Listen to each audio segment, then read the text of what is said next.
All right. So pour yourself a glass. I got my cheers cup because today's episode. Oh my God. Court gossip. Welcome to 52 Lockup. I am your Apple Teeny Cadma, Bitten Apple TV, and of course, 52 Lockup is a series I started to talk about one of my biggest passions. True crime. New episode every Cat Maniac Monday for 52 Mondays, 52 crimes. I promise I'm really going to work hard to make sure you get 52 this year. Hope you guys enjoy it. Be sure to like, leave some feedback, and subscribe. And of course, viewer discretion is always advised. Woo! Oh my God. I got this from a modeling shoot I did. Actually went to the bar. Anyways, picture it. Maybe you're 10 years old, right? Or you have a 10-year-old kid, right? Or even a teenager, and they, for the first time, break a rule. They skip school for no reason. You know, they smoke pot or something for the first time on school grounds. Maybe you were jaywalking. Maybe you're feeling silly, and you're like, I'm going to make a MySpace account, you know, before it's recognized as social media to poke a little fun at the staff member of your school. Nothing bad, but, you know, you're sent into court. And there stands Judge Michael Ciavarella. Listen to your case, and however he decides for jaywalking, for any other minor offenses, you're going to juvenile detention center. Not much evidence is needed. You're going to jail, kid. You weren't given up an opportunity to even defend yourself or even say goodbye to your family and friends. Just gone. You know, gone. Welcome to Pennsylvania, where it was though that apparently the juvenile justice system focused on rehabilitating juveniles, you know, instead of that, you know, opposed to punishment to promote a healthy, productive citizen of society.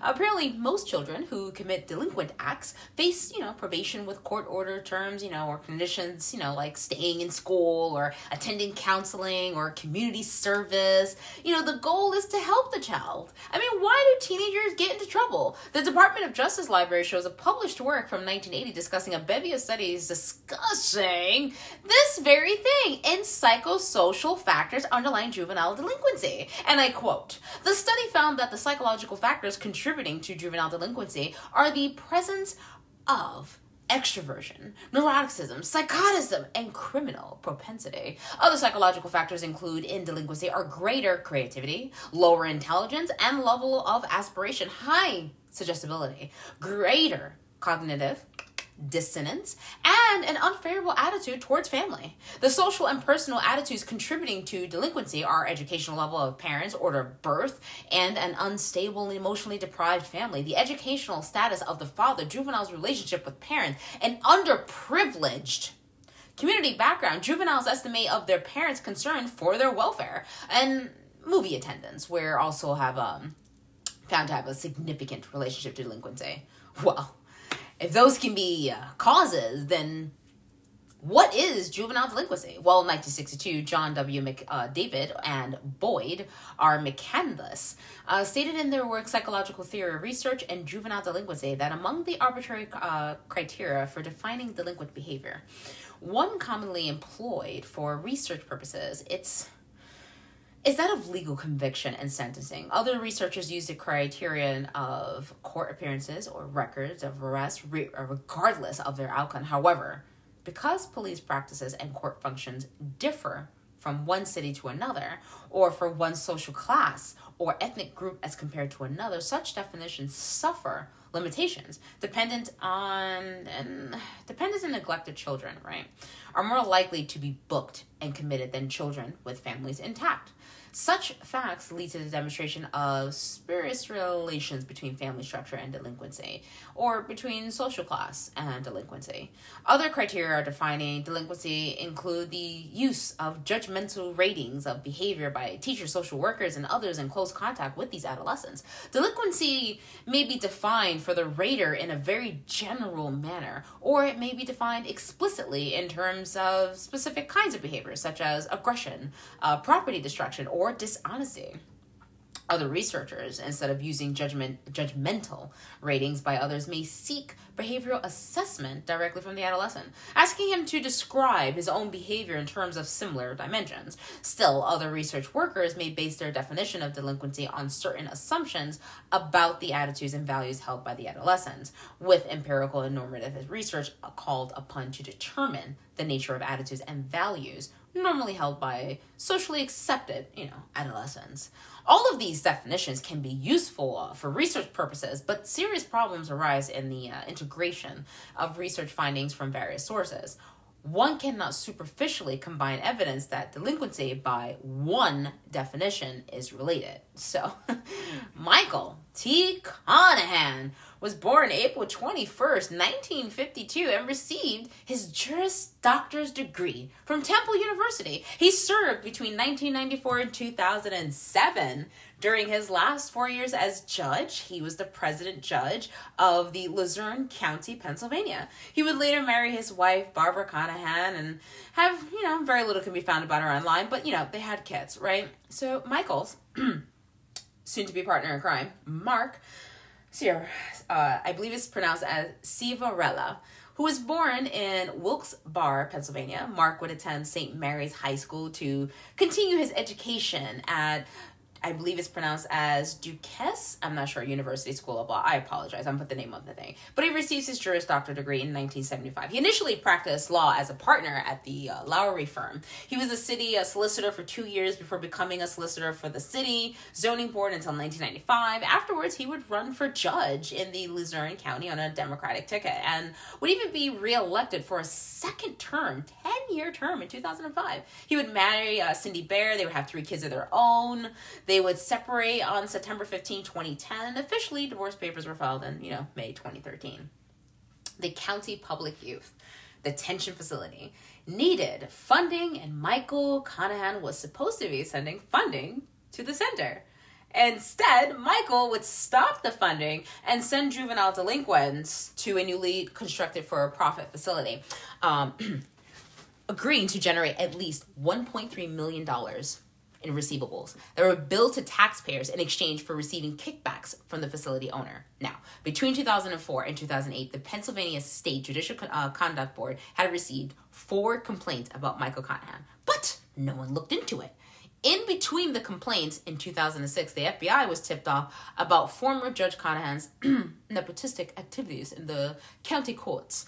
A Philadelphia-based juvenile law center determined that several hundred cases had been tried without the teens, right, defendants having received adequate assistance of counsel, meaning that they were just tossed in by early 2007. April 2008, the center would petition the Pennsylvania Supreme Court seeking relief for the alleged violations of the juvenile civil rights. The court initially denied the application for relief until January 2009, once the corruption scandal surfaced. So, how could that many court cases go unseen in Pennsylvania? Well, there's former Judge Ann Lokuta, who in November 2006 was responding to charges against her using court workers to do her housework. Yes, housework instead of properly hiring someone.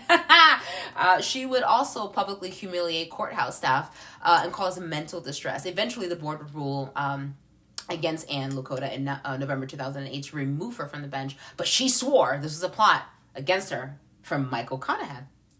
She begins to sing like a canary. So Ann Lokuta aided the FBI investigation in what we now know as Cash for Kids scheme in exchange for having her bench removal postponed to March 2009. They would uphold Lokuta's bench removal in January 2011.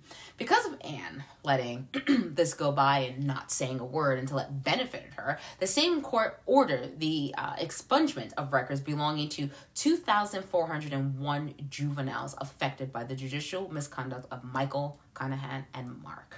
Judge Michael Toole would be going down with them all for case fixing. By January 2009, Michael pleads guilty, although he did not try to withdraw it to have it go to trial, but then he pleaded guilty again. It goes back and forth. September 23, 2011, he would be sentenced to 17.5 years in prison and ordered to pay $900,000 in fines and restitution. He was held in a low-security federal correctional institution in Florida. During the pandemic, Michael Conahan would be transferred to home confinement with anticipated release in 2026. We're 3 years away from that, under provision of the CARES Act that authorizes such transfers due to COVID. Sources stated that a man named Ronald Bellatier from Florida was sentenced in 1990 to 4.5 years in federal prison in connection with a Hazleton cocaine trafficking ring. A witness in that case testified that in 1986, then District Judge Conahan called to tip him off that his drug connection was being investigated. Conahan allegedly referred Ronald as a safer source to obtain drugs. During a sidebar with a judge in that case, the prosecutor described Michael as an unindicated conspirator. That disclosure became public in 1994, 8 months after Michael was sworn in for his first term as county judge. At a press conference he held to deny the allegation, he blamed the charges on common criminals looking for favorable treatment with prosecutors. Now, let's look over at Mark, who pleaded guilty on February 13, 2009, pursuant to a plea agreement to federal charges of honest services fraud, wire fraud, and tax evasion in connection with receiving $2.6 million in kickback from Robert Powell and Robert Merciel, the co-owner and builder, respectively, of 2 private for-profit juvenile centers of Pennsylvania child care. This exchange required Mark to sentence children for these extended stays in juvenile detention for offenses, even something as minimal as mocking a principal on MySpace, or trespassing in a vacant building, shoplifting a DVD from Walmart. Yes, these are from specific cases. The crimes he would be charged for were the conspiracy to deprive the public of the intangible right of honest services, or in other words, corruption, and conspiracy to defraud the U.S. by failing to report income to the IRS. Now remember, the IRS will always come for their money. He would serve up to 7 years in prison, pay fines and restitution, take accountability for his crimes. Mark chooses to deny that there was a connection to the juvenile sentencing he dished out to the perks. He was like, what? No! Judge Edwin M. Kosick rejected Mark's plea and called it for what it was. It was a quid pro quo. His representation requested for a reconsideration from the judge rejecting it, and then it was denied. Michael and Mark motion would be denied on August 24th, and since it was denied, they withdrew their guilty plea. They're like, no. So they can have their case go in trial. Now, September 9th, 2009, a federal grand jury in Harrisburg, Pennsylvania, returned with a 48-count indictment against both judges. Both included racketeering, fraud, money laundering, extortion, bribery, federal tax violations. They attested not guilty of the 48 charges and remained free on a $1 million bail. Prosecutors were like, no, raise it. $1 million bail is not, raise it. Since they faced additional prison time. Now we're speeding up this along. It is February 18, 2011. Jury in the federal court found Mark guilty of racketeering, which was due to Mark accepting $997,000 in illegal payments from Robert Merciel, the real estate developer of PA Childcare, and attorney Robert Powell, and co-owner of the facility. There were 38 other counts of accepting payments from the same 2 and tax evasion.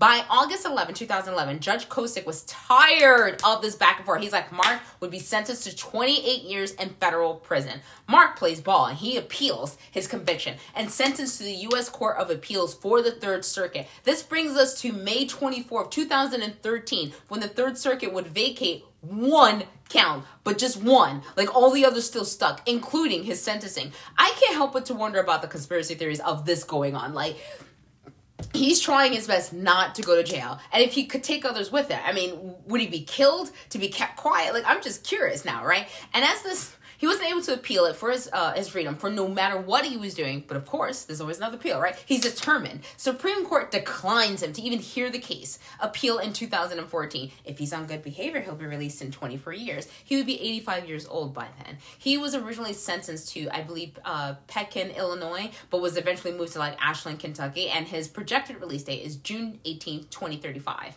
which is about 10 years from now, right? And change. Now, the story doesn't end there.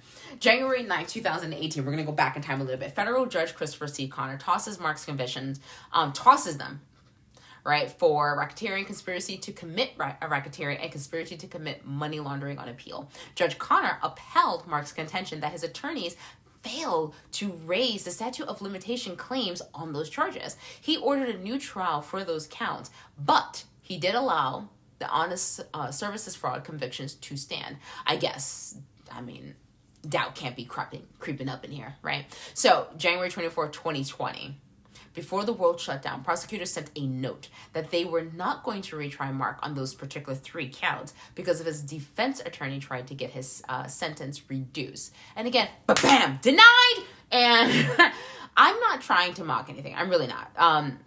But this back and forth, right, almost comes across as a kid who's, like, pacing back and forth, right? They know they got in trouble, but they're like, I don't want to sit in the corner. Like, it doesn't matter. Like, while he was in prison, Mark was actually disbarred to practice law by the Commonwealth of Pennsylvania on October 1st, 2019, right? Also, the State Employees Retirement Center denied pension benefits to Mark, which reversed his ability to receive benefits until he was sentenced officially. I mean, he was stripped of everything, right?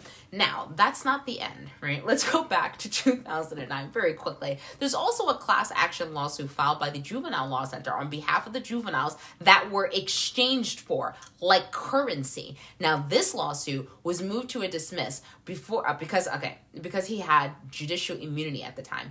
This would be argued that they should not be fully shielded by the judicial immunity. The Pennsylvania Supreme Court invoked their rare Pokemon law card that went PAM and invoked the power of the King's Bench jurisdiction and appointed senior judge Arthur Grimm to look at this case. He would throw hundreds of Mark's juvenile convictions based on the grounds that the defendant's rights were violated. Kids for cash. Profiting off sending children to jail. This included children as young as 8 years old, first-time offenders, and this really does include jaywalking, mocking the principal on MySpace. I mean, not even harassing her, just making smart-ass funny, like, I'm really strict. Have you seen MySpace? You just put it up for music. That's it. Smoking on school grounds. These kids were arrested and sent away without having a moment to say goodbye to even their families.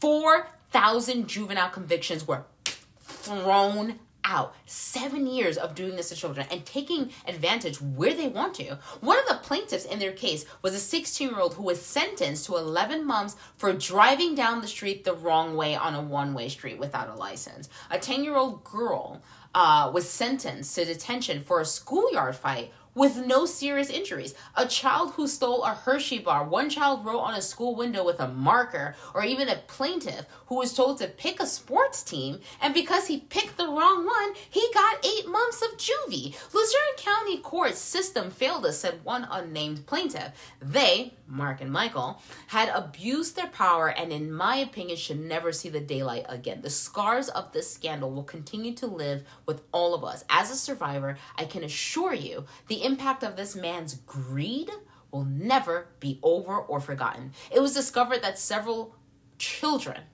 that were sent to the detention center died by suicide or drug overdose in the years after being in prison because of how much it changed them. Mark gets 28 years and Michael got 17, although Michael was released to home confinement due to COVID. Marcia Levick, who is a lawyer for the victims, told AP News, recognizes the gravity of what judges did to these children in the midst of some of the most critical years of their childhood and development. For example, there was a kid, 17-year-old, all-star wrestler, and never got into trouble. Had drugs, probably weed testing it out as a teenager. He had been diagnosed with ADD before he was 10 years old. This kid, Ed Kenzakowski, would be sentenced to the juvenile boot camp for a minor charge. He was getting a college scholarship, lost it. He missed his senior year of high school. When he finally returned, he was angry, bitter, depressed, and he killed himself at 23 years old one summer in June. Now there's another case going on with Michael, with Powell Law, involving a pass loan of a failed Wright Township residential development that involves his wife, Barbara. For this property, now the Conahans are sticking to the story that they already paid more than $1 million towards this particular project and are stating that Barbara's signature was forged on the loan guarantee documents. Yes, this is the same Powell Law that was involved in the exchange for Kids for Cash. Powell himself would actually serve 18 months in prison for failing to report their $2.8 million. Milk is $7 now. Seriously, bro? The head of Powell Law was not charged, right? Her name was Moran, but she did resign from her seat in March 2009 as part of an agreement. She was the only officer of WCAT in the state corporation records. Now, people with money have too much. The trickle-down theory just doesn't seem like it's working. There are people struggling to feed themselves, and these people are out here just being fools. For what? The rest of us do not want all of it. We just want a pinch. And for of what these people get would exchange the world, I don't understand. I'm not getting. I mean, why? I've spilled the tea. We need to talk about this. I'm baffled. You work this hard, you to become a judge, and that's not easy. It's not easy to become a judge. You work this hard and then decide,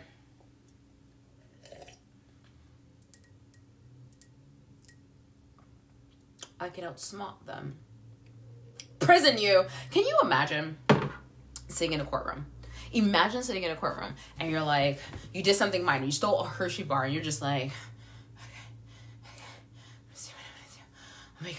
And you're freaking out. You didn't get a chance to say bye to your mom, right? Because some of these cases, the parents didn't even know. They just received a text message like, your kid's going to jail. They're like, what? They're flipping out.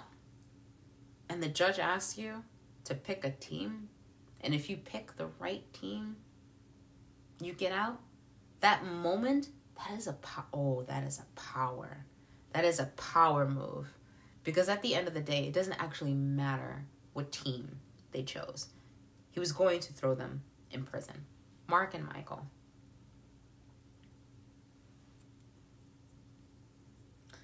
Kids do foolish things, right?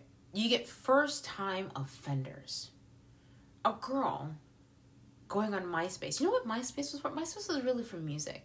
You make a profile, and the whole thing was just supposed to be silly, right? And I checked multiple resources, and the website was just saying, like, I'm really strict. You better do as I say. Really harmless stuff. Because back then, no one really put the stuff that they put now online, right? So it wasn't really like that. And she goes to jail? Juvenile center? Like that? Really? And the girl, the one that got into the school fight, there were no serious injuries. One, I don't understand why the police were called. A kid drawing on the school window. Why were the police called? For what? A good old, I'm going to call your mom, have the mom come down and get them? Like, I just want to know more. How did we get here? I want to know more about what the schools are practicing, how the schools were handling these things. I mean, walk me through the thought process. Because, I mean, it's a number of decisions made by multiple people. Did these kids do these things because something happened? Or was it like this all-star who was doing good, getting a college scholarship? And that one bothers me the most, right? Because I think of Brock, right? I think of Brock. And I remember the judge going, we can't do this to this kid.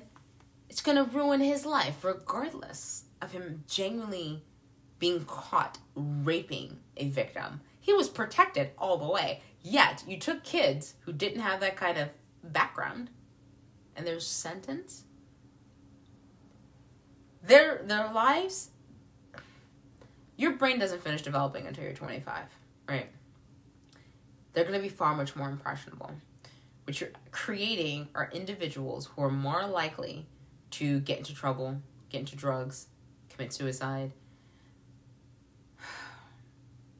4,000 cases? 4,000 kids whose rights were completely stripped. I mean, there were so many cases prior to how the juvenile system developed, and yet this still happened. Are you kidding me? Really?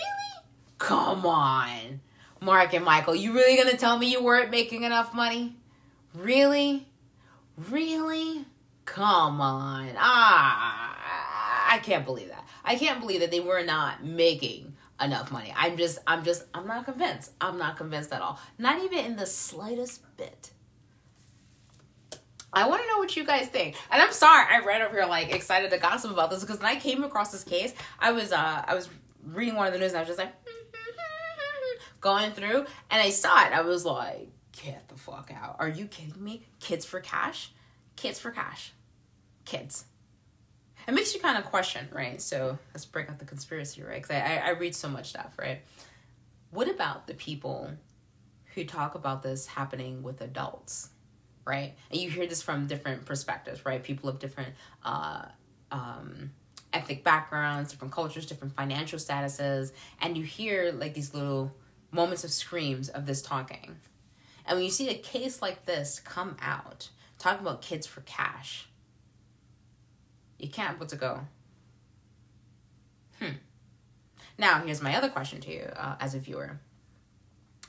What happens in the future if we can't find these things? I mean, because this was going on for like 7 years, right? I'm sorry, because this, where I had to get my Cheers cup. I hope you guys enjoy it.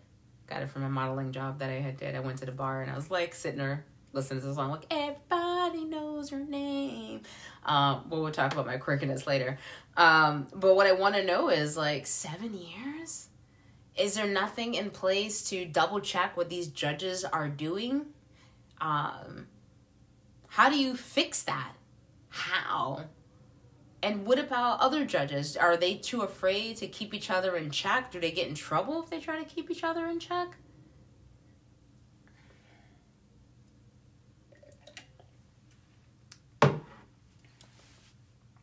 What happens? How do you fix this? Right? Because, sure, you can just say, it was just those two. But it can't be. It can't be. It would be impossible for it to be just those two. Because there's always been good and bad, right? That's the whole point of my tattoo here. There's always going to be good and bad. There's always going to be a moral compass of struggle. Like, where do I go? I mean, that's heartbreaking. Can you imagine stealing a piece of, like, candy and you're, like, 8 years old and you're like, Then the cops are called. No one discusses with you, like, you know, why that's wrong. It's just, you're snatched up, you're taken straight to court, and then this guy's like, prison. That's it. And just send you to a juvenile center. You're scared. You don't know where your parents are, regardless of what type of relationship you have with your guardians. And now you're in a system with kids who may have suffered the same thing that you have, or with kids who have an abusive background, kids who may actually genuinely have a true dark side to them. It's going to mold you. And then what? You're released 8 months later, 18 months later, maybe 2 years later. When you get out, the world's going to be different. Your opportunities are going to be stripped from you. Like the college that the kid wanted to go to, that Ed wanted to go to. Gone. Absolutely gone. What happened to the, this kid could have been a contender. You know what I mean? Like, he could have discovered the cure for the common cold. Could have done this, could have done that, could have done this. Where's all that excitement? All that 2.8. Really? What are you going to do with all that money? Buy yourself, 6 houses that you're never going to spend time in? Like, I don't get it. I really don't get it. And then, I think of the trickle-down theory. Yeah, thanks, Rick. But here's my thing. I don't think it works. Yes, one of the ways of becoming wealthy is by holding onto your money and, of course, being financially responsible. But it doesn't seem like it benefits anyone. It makes people who are already greedy, who already have things, extra greedy. And then you have people on the bottom struggling. And it creates a crazy dynamic between both worlds. Oh, I guess that would explain 2020s, huh? Anyways, I thank you for, spending time with me, in this spinning super fast cyclone kind of a case, whatever this is. But I would love to hear your feedback. Have you heard of this case? Are you from Pennsylvania? Are you one of the 4,000 kids that got screwed over by these two judges, just for the sake of them making quick, easy money? And are you one of the school attendants who calls the police very quickly on kids, instead of conversing with them? I saw some video on TikTok where, and this is what made me think of the case, which I had to do it. I just saw it recently. In the video, it was the kids, they were toddlers. They're 3-4 years old, right? Whatever. They were really young. And they're still not quite fully listening, but they weren't holding a knife at anyone at gunpoint. And The daycare staff chose for one of the students to call the police on the kid. They were very, very young. And then there was another video that I saw where these daycare workers got tired of the kids not listening, that they decided to terrorize these kids for Halloween by excessively scaring the crap out of them all day, which only made them more hysterical. And they were trying to use fear, instilling fear into students, like, well, this is how you better listen to me, which is a whole other psychological mindfuck, right?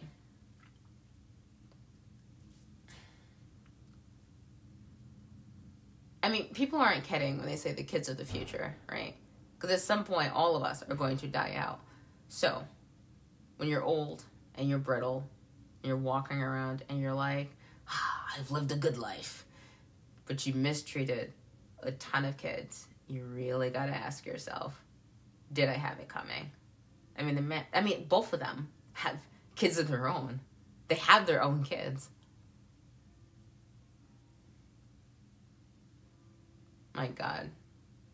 I mean, this world is very sad.